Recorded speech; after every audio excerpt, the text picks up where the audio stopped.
इस प्रश्न को देखो, आप एक बार प्रश्न को डिस्कस करना चाहता हूं। नए सदन के निर्माण के पूर्व या शिलान्यास के समय अपने सभी धर्मों के अनुसार पूजा पाठ पर बल तथा वैदिक मंत्रोच्चारण को महत्व दिया गया है। क्या इस तरह की गतिविधि सदन को धर्म में बनाए रखने में सक्षम होगी? यदि प्रश्न ये पूछा जाए तो आपका आंसर थोड़ा सा अलग हो जाएगा। कैसे अलग होगा? यदि हम प्रश्न की बात करें तो सबसे पहले आप क्या करोगे? देखो, एक बार समझ लो, आप धर्मनिरपेक्ष बनाए रखने में सक्षम होगी तो दो एस्पेक्ट। नंबर 1, सुप्रीम कोर्ट ने क्या कहा है, हम लोग लिख चुके हैं कि सुप्रीम कोर्ट क्या कहता है। दूसरी चीज, इसमें शब्द ये कि सदन को सेकुलर बनाए रखने में, तो सदन को सेकुलर बनाए रखने में सदन के अंदर सदन के सदस्यों का व्यवहार कैसा है, अरे बात है। तीसरी चीज, सदन के कैंपस या सदन के अंदर बैठने वाले सदस्यों के आचरण के लिए आचार संहिता क्या है, पहली बात। अरे बात, पुनः प्रश्न, सदन तो तब सेकुलर होगा जब सदन के कैंपस में निर्मित कानून सेकुलर हो और निर्मित कल्याणकारी योजनाओं के साथ कोई भेदभाव न हो, उसका लाभ सभी को मिले, तब वो सेकुलर हो जाएगा। बातें समझ में आ गई?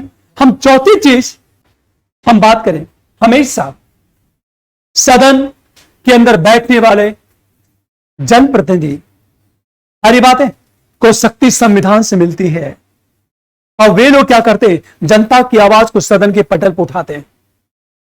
यही करते हैं वो लोग। आप एक बात ध्यान दो इस बात को, हमेशा जनप्रतिनिधि जो आवाज उठा रहे हैं वे संविधान में उल्लिखित धर्मनिरपेक्ष मूल्यों के प्रति प्रतिबद्ध है और सदन के संचालन में धर्मनिरपेक्षता को महत्व। अभी देखा होगा कि बसपा के सांसद दानिश अली के खिलाफ एक अभद्र टिप्पणी बीजेपी के सांसद ने की, तुरंत नोटिस थमा दिया गया। यह क्या इंगित करता है? इंगित यह करता है कि हम सेकुलर हैं, अरे बात है, और किसी धर्म पर नकारात्मक टिप्पणी नहीं होनी चाहिए। अब देखो जरा, जब इसका आंसर चलेगा तो फर्स्ट पैरे में क्या करोगे आप सीधे आप धर्मनिरपेक्षता की बात करो और बताओ कि यह प्रस्तावना में शामिल है, प्रस्तावना में 42वें संविधान संशोधन द्वारा, और यह बताओ कि यह मौलिक ढांचा है।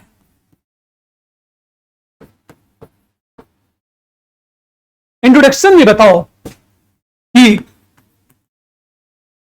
अनुच्छेद 25 के द्वारा क्या उपलब्ध है। धार्मिक स्वतंत्रता की बात कहो और सीधे बात कहोगे आप हमेशा। आप सेकेंड पैरे में जब आओगे ना, आप सेकेंड पैरे में, तो ये सीधे उठाओ, उस मुद्दे को उठाओ कि सदन के शिलान्यास के समय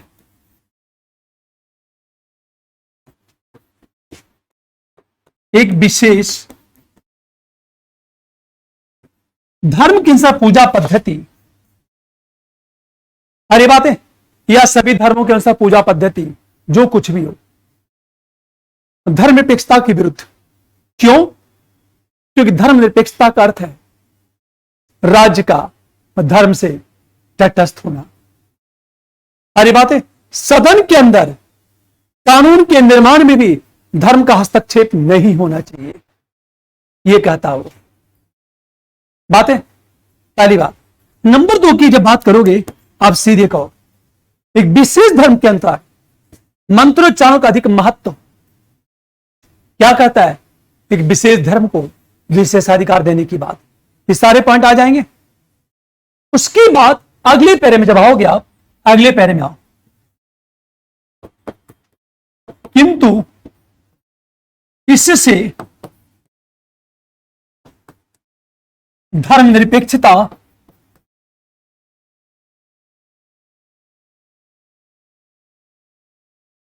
खंडित नहीं होती है। क्यों? जब क्यों की बात करोगे ना, तो सुप्रीम कोर्ट का निर्णय का उल्लेख कर दो, जिसकी चर्चा हम लोग कर चुके हैं। 1, 2 और 3 ABC की बात करें हम लोग, इतनी बात है। 4th पैरे में बात करोगे और लिखोगे वस्तुतः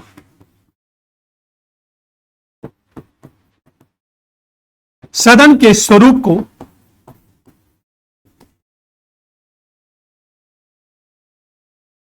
धर्मनिरपेक्ष बनाए रखने के लिए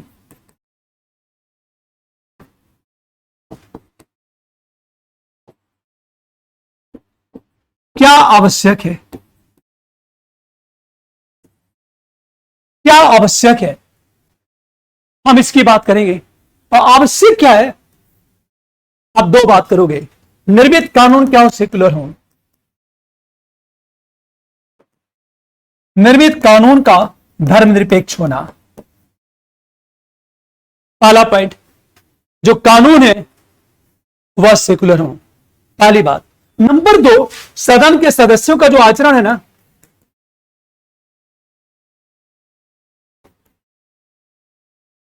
वो आचरण क्या है, वह सेकुलर हो, पहली बात। ये सारी बातें करने के बाद अंत में जब आओगे, आप पांचवें पैरे में आओगे तो सीधे कहना, नया सदन धर्मनिरपेक्ष। क्यों? आप सीधे कहोगे, आप हमेशा, पूरी बात ध्यान देना, सदन का उद्देश्य, सदन बैठे जनप्रतिनिधि संविधान के अनुसार संचालित हो। और उनको शक्ति कहां से मिलती है? संविधान से। हमारे संविधान में धर्मनिरपेक्षता को सबसे ज्यादा महत्व दिया गया है। सारी बात है, पहला पॉइंट। दूसरी तरफ देखा जाए, सदन में निर्मित कानून का एकमात्र उद्देश्य जन कल्याण है। बातें। और जाति धर्म के आधार पर भेदभाव के निषेध पर बल दिया गया है। कोई भेदभाव नहीं होता, पहली बात। और प्रत्येक व्यक्ति को अपने अंतःकरण के अनुसार किसी भी धर्म को मानने की स्वतंत्रता। तीसरी चीज आपने देखा होगा कि सदन में सभी धार्मिक समुदाय के लोगों का प्रतिनिधित्व है। ये अलग बात है, कोई चीज प्रतिनिधित्व नहीं है। एक छोटा एग्जांपल लेता हुआ देखा होगा आपने कि बसपा के सांसद शफीकुर रहमान, सुना होगा, शफीकुर रहमान, उन्होंने कहा कि सदन में की कमी बताई। उनका सदन में एक जगह ऐसा होना चाहिए जब फ्राइडे के दिन नमाज पढ़ने का अवसर उपलब्ध हो। तो नमाज पढ़ने के लिए एक विशेष स्थान का निर्धारण, उन्हें मुद्दा उठाया है, लेकिन उन्होंने यह नहीं कहा कि हमारा सदन सेकुलर नहीं है। बातें समझ में आ गई? ये सारी बातें करने के बाद पांचवें पैरे में आओगे और निष्कर्ष की बात करोगे आप। और निष्कर्ष में इतनी बातें करनी है, वस्तुतः स्वतंत्रता के बाद, ध्यान दो, या निर्मित सदन और आधुनिक नया सदन भारतीय लोकतंत्र, धर्मनिरपेक्षता, संवैधानिक एवं लोकतांत्रिक मूल्यों का जीवंत उदाहरण है। ये बातें क्यों करनी है? हमेशा ध्यान दो उस बात को। एक बड़ा सा एग्जांपल, नए सदन में महिला आरक्षण विधेयक पारित हुआ जो लोकतंत्र को मजबूत कर रहा है, समावेशता को क्या कर रहा है? मजबूत कर रहा है, गवर्नेंस को। पिछले 20 साल से जो अधर्म में लटका हुआ था उस पर आम सहमति से देखा होगा। सारी बातें, वो विधेयक पास हुआ। ये सारी बातें, शुरुआत बहुत अच्छी है, अंत या बीच का जो भी हो, शुरुआत तो अच्छा ही हुआ है। ये सारी बातें हमारे निष्कर्ष में आ जाएंगी। अब प्रश्न क्यों? क्वेश्चन समझ में आ रहा है? हमेशा सदन को धर्मनिरपेक्ष बनाए रखने में सक्षम होगी इस तरह की गतिविधि। यह आरोप तो लगता है, कोड कहता है इस तरह की गतिविधि से सदन की धर्मनिरपेक्षता पर प्रतिकूल प्रभाव नहीं पड़ेगा, क्योंकि 1, 2, 3 आगे आओ। सदन को सेकुलर बनाए रखने में ये चीजें जरूरी है। आगे आओ और ये बताओ, व्यवहार में देखा जाए तो कहीं भी भेदभाव नहीं दिख रहा है। अंत में आप निष्कर्ष की बात करो, आंसर क्लोज हो जाएगा। अब देखो, दूसरा जो प्रश्न है, थोड़ा सा इसको ट्विस्ट करेगा इस प्रश्न से।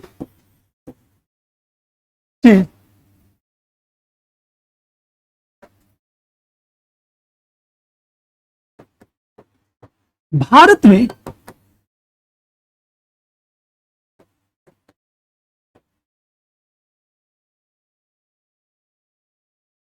धर्मनिरपेक्षता को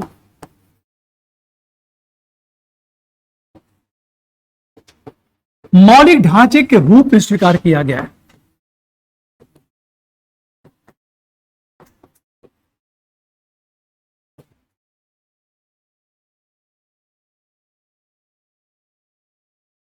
स्वीकार किया गया है।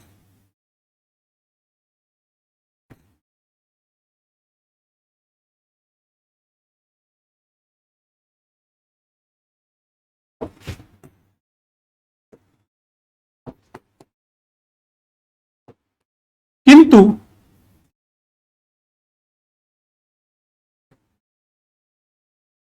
व्यवहार में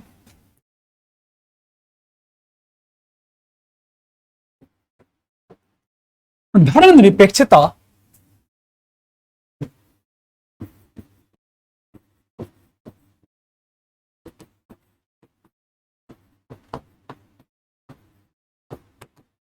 का उल्लंघन दिखता है। मूल्यांकन करें।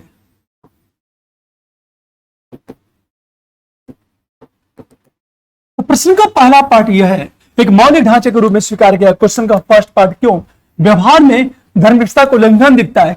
यदि प्रश्न मूल्यांकन शब्द नहीं होता, केवल परीक्षण शब्द होता, हमारा आंसर अलग हो जाएगा। मूल्यांकन शब्द होगा तो मेरा आंसर एकदम अलग हो जाएगा। जैसे मान लिया जाए सिर्फ प्रश्न है, तो आप क्या करोगे, आप सीधे फर्स्ट पैरे में 42वें संविधान संशोधन द्वारा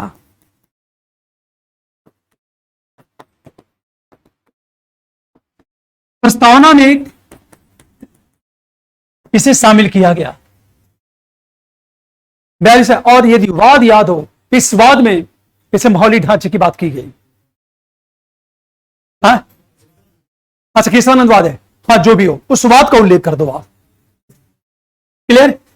अब सीधे आगे बात करोगे, अब सेकेंड पैरा में अब यह प्रश्न है, मौलिक ढांचे के रूप में स्वीकार किया गया, क्यों किया गया, क्यों किया गया। एक छोटा सा एग्जांपल लेता हूं आपसे। संविधान सभा में बहस चल रही थी और डिबेट ये था संविधान सभा में कि पार्लियामेंट्री सिस्टम लागू किया जाए या प्रेसिडेंशियल सिस्टम लागू किया जाए, संसदीय व्यवस्था लागू हो या अधिष्ठात्मक व्यवस्था लागू हो। अंततः पार्लियामेंट्री सिस्टम को एक्सेप्ट कर लिया गया, उसके पीछे तर्क दिया गया। लेकिन संविधान सभा को यह डर लगने लगा कि यदि हमने संसदीय लोकतंत्र को स्वीकार कर लिया और इसमें किसी दल की मेजोरिटी आ गई तो बहुमत की तानाशाही जन्म ले लेगी, और बहुमत की तानाशाही जन्म ली तो लोकतंत्र खतरे में आ जाएगा। आ रही बात है। तो बहुमत की स्थिति में यदि किसी को प्रचंड बहुमत प्राप्त हो तो उस स्थिति में भी सरकार निरंकुश न बनने पाए तो उसका एक ही तरीका था, उसकी सीमा निर्धारित कर दो। और उसकी सीमा निर्धारित करने का एक तरीका यह था कि मौलिक अधिकार को संविधान में शामिल कर दो। पहली बात तो याद रखना, संसदीय लोकतंत्र को स्वीकार करने के कारण राइट्स को फंडामेंटल राइट्स का दर्जा दिया गया संविधान में। पहली चीज। नंबर 2, 13 का खंड 2 लाया गया क्योंकि डर यह था कि बहुमत के तानाशाही स्थापित होगी, उसका क्या परिणाम होगा। 13 का 2 लेके आओ। और तीसरी चीज, सुप्रीम कोर्ट को अधिकार दे दिया गया, संवैधानिक उपचारों का अधिकार। बातें समझ में आ गई। मतलब संविधान सभा के सदस्य कितने दूरदर्शी थे और सोच क्या रहे थे, सोचो आप। पहली बात। अब एक बात, उसी तरह जब धर्मनिरपेक्षता की बात की गई तो जो हम कहें संविधान प्रस्तावना में से जोड़ा गया, तुरंत इसको क्या घोषित कर दिया गया। पहली बात है। अब एक बात हमेशा ध्यान दो, इस बात को, पूरी बात ध्यान से सुनना इस बात को। पहली चीज, मौलिक ढांचे के रूप में क्यों स्वीकार किया गया। नंबर 1 रीजन ये था, नंबर 1 धर्मनिरपेक्षता हमारे संविधान के स्वरूप को निर्धारित करता है। क्यों। ताकि अनुच्छेद 15 और 16 में धर्म के आधार पर भेदभाव का निषेध, धर्मनिरपेक्षता। अनुच्छेद 25 धार्मिक स्वतंत्रता और प्रत्येक व्यक्ति को अपने अंतःकरण के अनुसार किसी भी धर्म को मानने की स्वतंत्रता देता है। 25, 15, 16 और 25 ये 3 आर्टिकल धर्मनिरपेक्षता को इंगित करते हैं। तो धर्मनिरपेक्षता संविधान के स्वरूप को निर्धारित करता है। अरे बातें। अब जो संविधान के स्वरूप को निर्धारित करेगा उसमें संशोधन नहीं होना चाहिए। पहली बात। नंबर 2, हमेशा जानो, नंबर 2, धर्म के प्रति आग्रही दल जो धर्म के प्रति ज्यादा संवेदनशील है। समझ में आ रही बात है? धर्म के प्रति आग्रही दल यदि सत्ता में आए और पूर्ण बहुमत की स्थिति प्राप्त हुई तो फिर संविधान संशोधन के माध्यम से धर्म निरपेक्षता पर चोट पहुंचाई जा सकती। इससे भारतीय संस्कृति पर चोट पहुंचेगी, क्योंकि भारतीय संस्कृति बहुलतावाद को समर्थन देता है और सहिष्णुता को समर्थन देता है।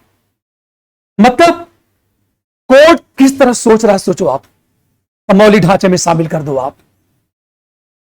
समझ में आ रही बात है? उद्देश्य क्या था?